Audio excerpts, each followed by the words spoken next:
मुझे उसका मुजरा देखते हुए मुसलसल 10वां दिन था। क्या गजब की नई चीज़ हीरा मंडी में आई थी। उसका नाम बुलबुल था। जब वो नाचती और थिरकती थी तो जैसे सब तमाशबीन में हो जाते। रोज़ाना उसको नाचता देखकर मेरी शैतानी हवस मज़ीद प्यासी होती जाती और मैंने फ़ैसला कर लिया कि उससे ज़रूर मिलूँगा। मैं हर कीमत पर उसे हासिल करना चाहता था। उस दिन मुजरे के दौरान वो बुझी बुझी सी दिखाई दे रही थी। उसके नाच में वो रवानी भी नहीं थी।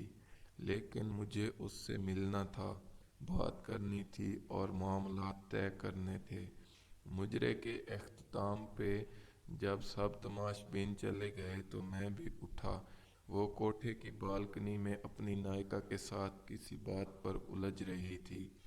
दरवाजे के थोड़ा सा करीब हुआ तो मैंने सुना कि वो उससे रो रो कर कुछ मज़ीद रकम का मुतालबा कर रही थी, मगर नायिका उसको धिक्कार रही थी और आखिर में गुस्से में वो बुलबुल को अगले दिन वक्त पे आने का कहकर वहाँ से बड़बड़ाती हुई निकल गई। बुलबुल को पैसों की अशद ज़रूरत है, ये जानकर मेरे अंदर खुशी की एक लहर दौड़ गई। चेहरे पर शैतानी मुस्कुराहट फैल गई कि वो ज़रूरत पूरी करके मैं उसके साथ जो चाहे कर सकता हूँ। मैं उसकी जानिब बढ़ा। उसका चेहरा दूसरी तरफ था और वो बुर्का पहन रही थी। पास जाकर जब मैंने उसे पुकारा तो वो मेरी तरफ मुड़ी। उसका चेहरा आंसुओं से तर और बर्फ की मानद ऐसे सफ़ेद था जैसे किसी ने उसका सारा खून निकाल लिया हो। उसकी ये हालत देखकर मैं चकरा सा गया और उससे पूछा कि क्या हुआ है, वो ऐसे क्यों रो रही है। मेरी तरफ देखते हुए वो चंद लम्हे खामोश रही और मेरे दोबारा पूछने पर घुटी घुटी आवाज़ में बोली कि मेरी माँ मर गई है। मैंने कहा क्या। जब मुझे उसकी समझ नहीं आई तो वो बेइख्तियार रोते हुए दोबारा बोली कि आज मेरी माँ मर गई। उस जवाब से जैसे मेरे मुंह को ताला लग गया। मेरी शैतानी हवस जिसको पूरा करने के लिए मैं उसकी जानिब आया था, मुझसे मीलों दूर भाग गई। मैंने गुस्से और हैरत से उससे पूछा, तो तुम यहाँ क्या कर रही हो। उसने कहा, कफन दफन के पैसे नहीं हैं मेरे पास, इसलिए मुजरा करने आई थी। मगर नायिका आज पैसे ही नहीं दे रही। कहती है बहुत मंदी है, तमाशबीन कोठे पर नहीं आते और जो आते हैं वो पहले की तरह कुछ लुटाते नहीं। वो कह रही है कि ईदी ईदी वालों से अपनी माँ के कफन दफन का इंतज़ाम करवा लो। इतना कहकर वो बुर्का पहनकर कोठे से बाहर निकल आई। मैं भी उसके पीछे चल पड़ा।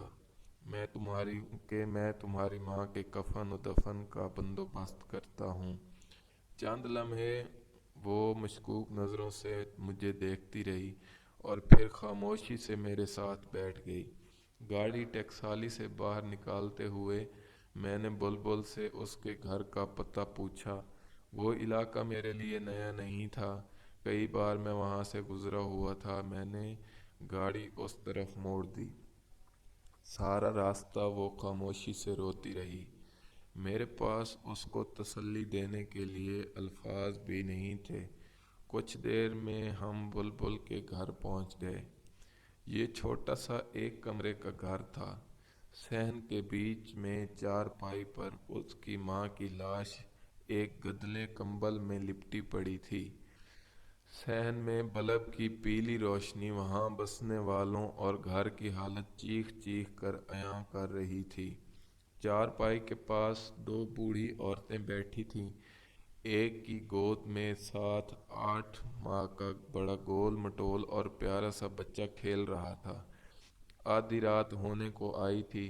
जैसे ही बुलबुल के घर में दाखिल हुई, वो बूढ़ी औरतें बच्चा उसे सौंपते और देर से आने की वजह से नाराज़गी का इजहार करते हुए वहाँ से रुखसत हो गईं।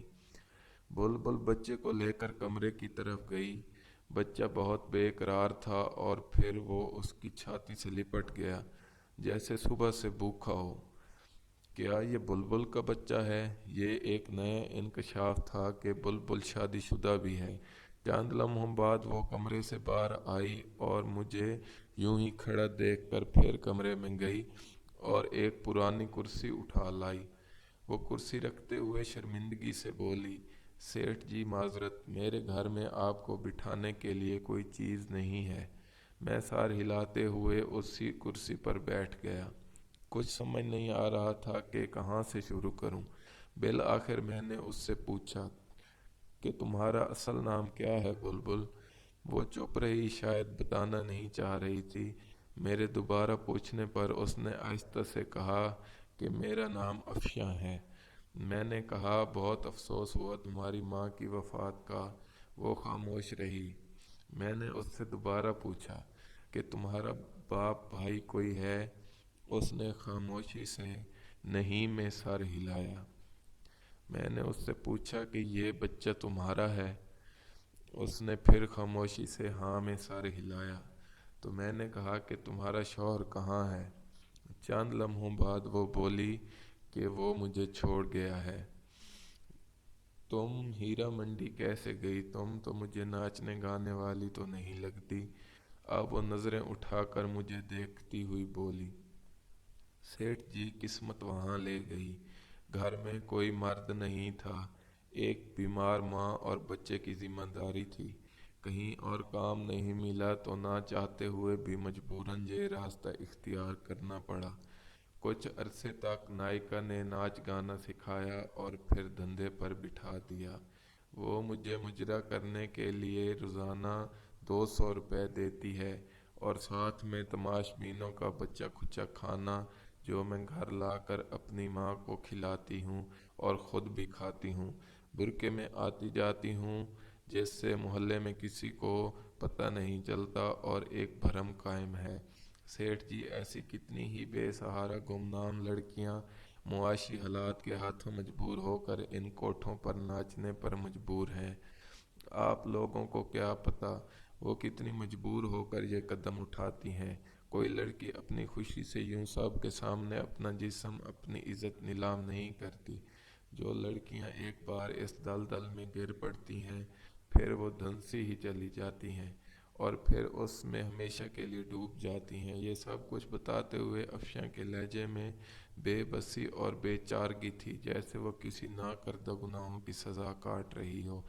मैंने कुछ देर उसके चेहरे को देखता रहा, फिर पर्स से चंद नोट निकाले और उसके हाथ में थमाते हुए बोला कि कल अपनी माँ की तदफीन करवा लेना और बच्चे के लिए कुछ खुराक और घर के लिए राशन पानी ले लेना।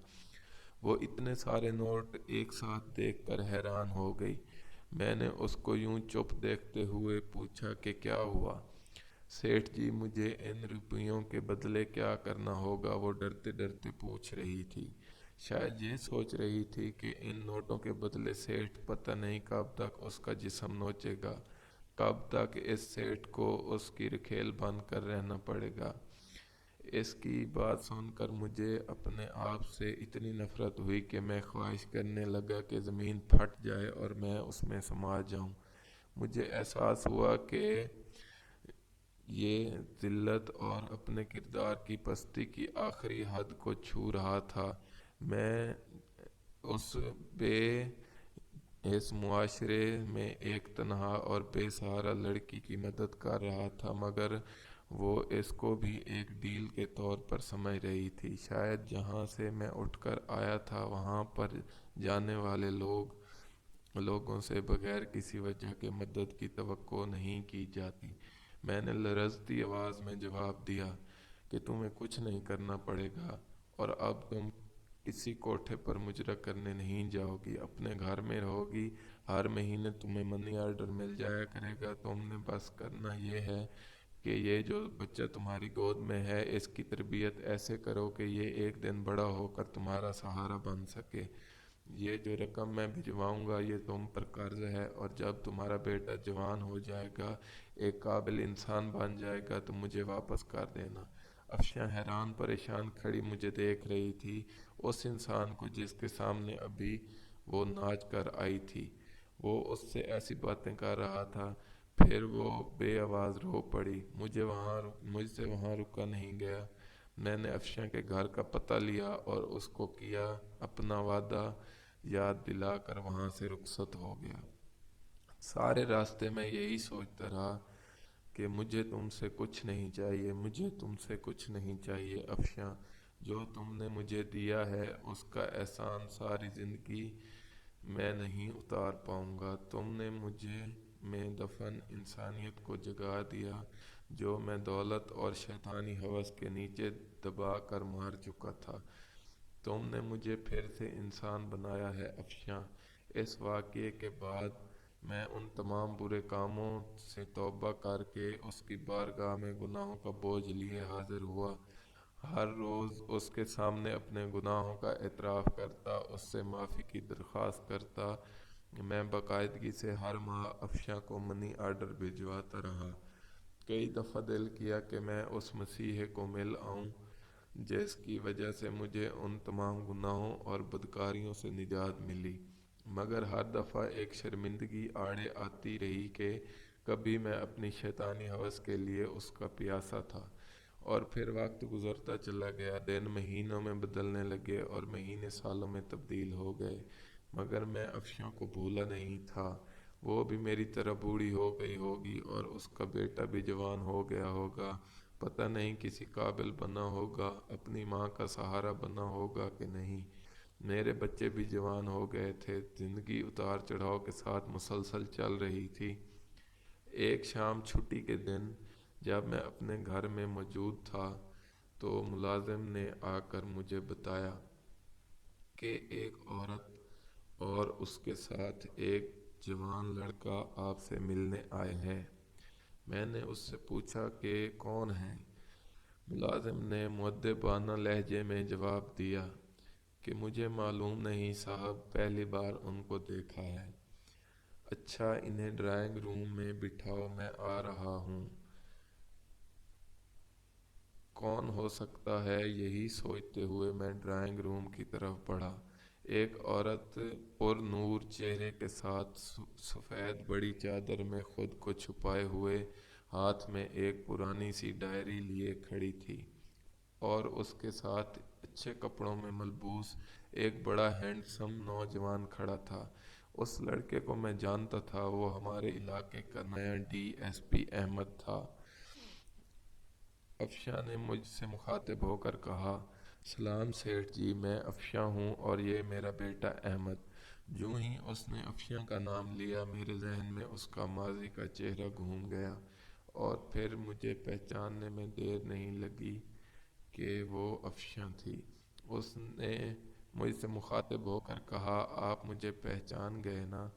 میں نے سر ہلاتے ہوئے ہاں میں جواب دیا اور ان کو بیٹھنے کا اشارہ کیا۔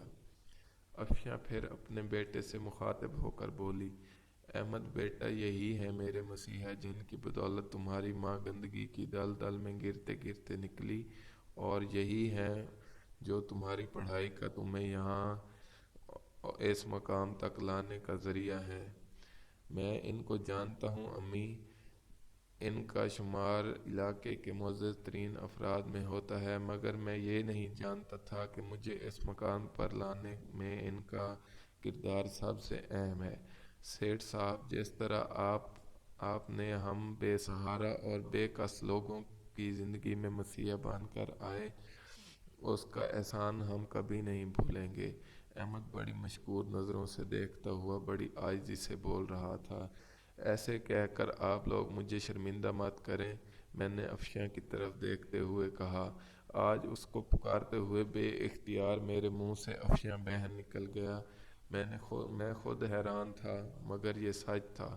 افشاں صوفے سے اٹھی اور آگے بڑھ کر پرانی سی ڈائری مجھے تھماتے ہوئے کہنے لگی، سیٹھ جی، اس میں وہ تمام حساب درج ہے، میری ماں کی تدفین سے لے کر آپ کے آخری منی آرڈر تک۔ میں نے ایک ایک پائی کا حساب رکھا، آپ کے دیے پیسوں کا امانت کے طور پر استعمال کیا، اپنے بیٹوں کو ایک قابل انسان بنایا۔ آپ نے مجھے 22 سال پہلے کہا تھا کہ یہ قرض ہے اور یہ تب واپس کرنا جب تمہارا بیٹا ایک قابل انسان بن جائے۔ کچھ لمحے خاموش رہنے کے بعد افشاں پھر سے بولی، سیٹھ جی آج وہ وقت آ گیا ہے، میں آپ کے احسانوں کا بوجھ تو نہیں اتار سکتی، مگر جو پیسے آپ نے مجھے دیے تھے میرا بیٹا وہ ضرور اتارے گا، اور آپ سے درخواست ہے کہ آپ انکار مت کریں۔ میں افشاں کو بڑی تحسین نظروں سے دیکھ رہا تھا۔